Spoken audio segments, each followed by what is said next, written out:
الذين لا يرجون لقاءنا ورضوا بالحياة الدنيا وطمأنوا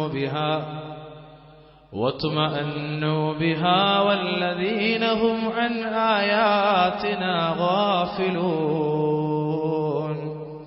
നമ്മെ കണ്ടുമുട്ടുമെന്ന് പ്രതീക്ഷിക്കാതിരിക്കുന്നവരും ഇഹലോകത്ത് ജീവിതം കൊണ്ട് സംതൃപ്തിപ്പെടുകയും അതിൽ സമാധാനമടയുകയും ചെയ്തവരാരോ, നമ്മുടെ തെളിവുകളെപ്പറ്റി അശ്രദ്ധരായി കഴിയുന്നവരുമാരോ. അല്ലാഹുവിന്റെ ഖുർആന നമ്മെ കണ്ടുമുട്ടുമെന്ന് പ്രതീക്ഷയില്ല. ഈ ലോകത്തെ ജീവിതത്തിലാണ് അവർ തൃപ്തിപ്പെട്ടത്, അതിലാണ് അവർ സമാധാനമടഞ്ഞത്.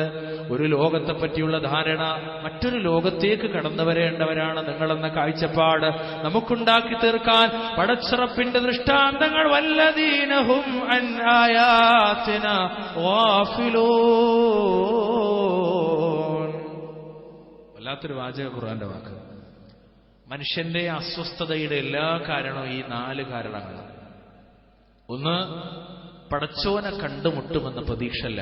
ഇന്നല്ലദീന ലാ യർജൂന ലിഖാഅന.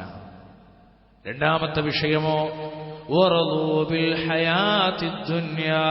ഈ ഇഹലോക ജീവിതം കൊണ്ട് തൃപ്തിപ്പെട്ടവരാണവർ. വതുമഅന്നു ബിഹാ. ഈ ദുനിയാവിലെ ജീവിതത്തിൽ അങ്ങ് സമാധാനമടഞ്ഞവരാണ് അവർ. എന്റെ സ്വത്ത് മതി എനിക്ക്, എന്റെ മക്കൾ മതി, എന്റെ കുടുംബം മതി, എന്റെ ഇണ മതി, എന്റെ തുണകൾ മതി, എന്റെ സംവിധാനങ്ങളും സൗകര്യങ്ങളും. മരണത്തോടുകൂടി ലോകത്തിന്റെ മുന്നിൽ വിട്ടേച്ചു പോകുന്ന, മനുഷ്യരെ വിട്ടേച്ചു പോകുന്ന സർവസ്വമുണ്ടോ, ആ ഒരു വിഷയങ്ങൾ മാത്രം മതി എനിക്ക് എന്ന് കരുതുന്ന ആളുകൾ. എന്നിട്ട് അവസാനം പഠിച്ച പറഞ്ഞത് വല്ലദീന ഹും അൻ ആയാതിനാ ഗാഫിലൂൻ. ഇതൊന്നുമല്ല ജീവിതം.